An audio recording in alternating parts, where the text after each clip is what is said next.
All right, so all the passenger doors, the both rear and the front passenger door, you go from the front to get this window module off.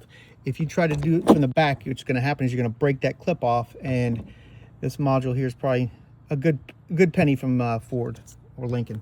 All right, so you go from the front. Now, you don't just give it a good pry. You see there's a clip there. So you use your pry tool, this here. When you slide it in, you want to hit that clip, and then it will literally raise right up. And then you carefully, because remember it's hooked on the back end, lift it up and then unplug. Okay, on the driver door, it is the opposite, but it's the only door that's like that. You would start from here, from the rear, but all the other doors you start from the front. Okay. All right, once you have the window unplugged and removed, you have a 10mm socket there. I recommend using a magnetic socket, because if you don't, it's just gonna fall.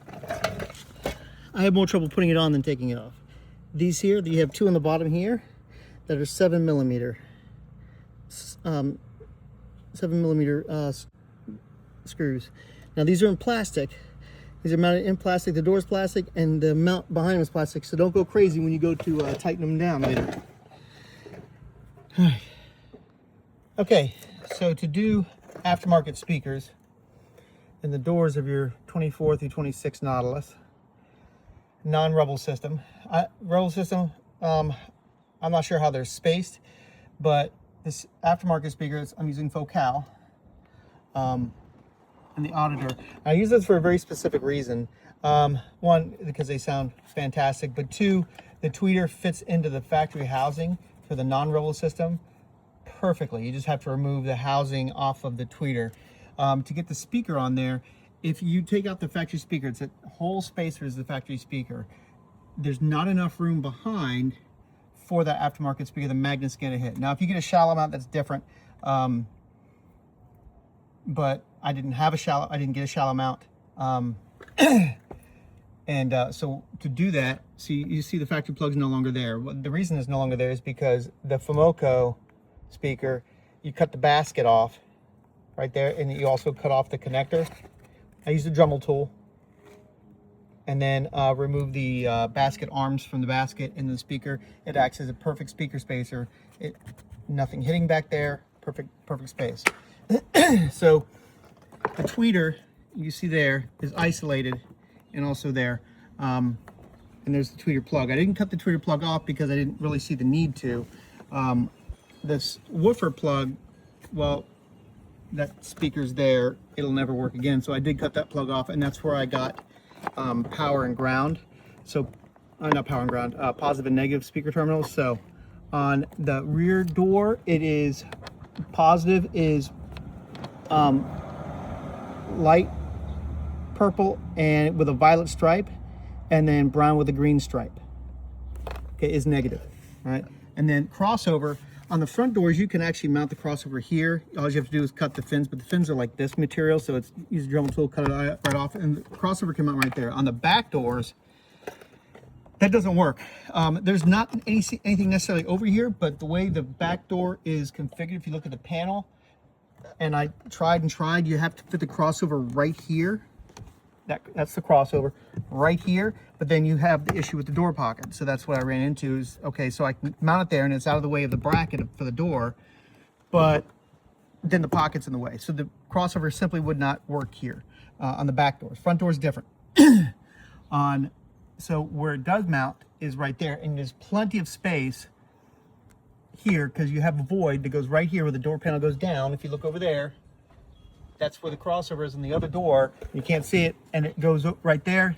Crossover is mounted. There's nothing behind there. And as long as you use short screws, I use screws that are approximately 3/4 of an inch. You're fine. You don't have to worry about anything. The only thing back directly behind this crossover is a door brace, another layer of door brace.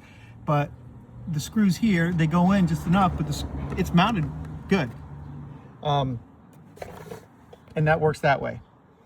Next up, I'll show you how the tweeter fits in the door panel.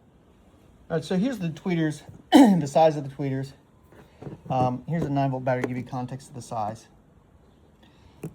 they're clipped in, and they're clipped into the housing. This is the non-Revel system. So if you have a Revel system, there'll be something here. But for the non-Revel system, it just has that. And that clip at the top, and there's a clip right there. Bend them out. You don't have to force them, just bend them out a little bit. Actually, the pain in the butt was this glue. Focus.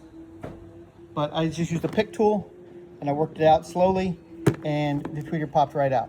Now, the Focal tweeter, I can't attest to Polk or any other brand, but the Focal tweeter, without the housing, the flush mount or the surface mount housing, you just have the bare tweeter, it actually clips right into place. It clips perfectly. Now, I put adhesive on both sides just to hold it in place so it doesn't rattle out, but it didn't rattle at all in there. It's in there firm. So it's a perfect fit. That's why I said I can't attest to other tweeters, because some tweeters are 1.1 inch and they may not fit. Some are 0.75 inch and maybe loose. I just can attest to the Focal ones. They fit in there and they actually clip in with the factory clips perfectly. Here's the pigtail coming off the tweeter. And this is that void I was talking about. So you have this here. And this is where the crossover is going to mount. There's a void there. And that's where the crossover is going to go. Over here doesn't work. As you can see, that's where the speaker goes. And then here's the pocket, the crossover. There's simply no place to put the crossover because the speaker goes right to this edge. Okay, so on the front doors, like I said, there's more space because the doors, I guess, a little bit bigger and designed a little differently. And you just cut those fins, you can mount the side of the speaker housing perfectly fine. But on the back doors, you have to go over here. And I mounted it to the door, not the panel itself. All right, so everything's wired up. The crossover's mounted, tweeter is set. I had to extend the wire so that way the tweeter could reach, because the tweeter's on the other side of the door panel. So I know I use butt connectors, but I don't like sending heat to the voice coil, especially on something like a tweeter. But that's my car, my choice. So that there hooks in to right there. Getting it off, you only have to get one clip. See how that part there is focus? That part there is clipped. You get one and you work it off, and then you pull, because that cord there is like your brakes on a bicycle, right? It extends. You pull carefully and it comes out. Don't have to try to force it to the top of that. That's not what that's for. You'll break it. And then you have a mount there that goes to there, and that's a 10 millimeter. And then the two on the bottom are 7 millimeters. Now you gotta be careful with the ones at the bottom, because the mount housing or the screw path is in plastic. That's clearly metal, right? And that's metal too. But those two down there, the 7 millimeters, that one and that one, are plastic. So if you go over wrenching, you will strip it real fast. All right, and the door just hangs right on that lip, and then there's clips along the side here, and there we go. Now I'll show you. Here's the plug for the window up, the window up and down, and the lock. One thing I forgot to mention, and I want to show before I show what I forgot to mention, is there's no effects. You can't see what I've done. That's by design, and there's no rattling at all. All right, so when the factory speaker's there, it uses there's a trim ring mounted to this portion of the door right around here that won't work with the aftermarket speaker in. So I just used the Dremel and slowly went around and cut the trim ring off, as you can see here. Okay, once I cut it off, and again, there's no rattles. And you can't see that, oh, he cut the trim ring off. You can't see it at all. And if I were to go back to the factory system and put the factory speaker in there, you wouldn't be able to tell the difference either. This trim ring just helps marry it up for the mid bass, but that really doesn't work. That really doesn't do it. It's mainly there to keep things from rattling. But again, it's not rattling. It's not going to rattle. How can I know that? Because I did my front speakers about 2 months ago, and I had to do the same thing, and there's no rattle at all. And you can't even tell I did it. All right, just got to be careful. Use a Dremel tool with a cutting disc. Go nice and slow all the way around. That's it.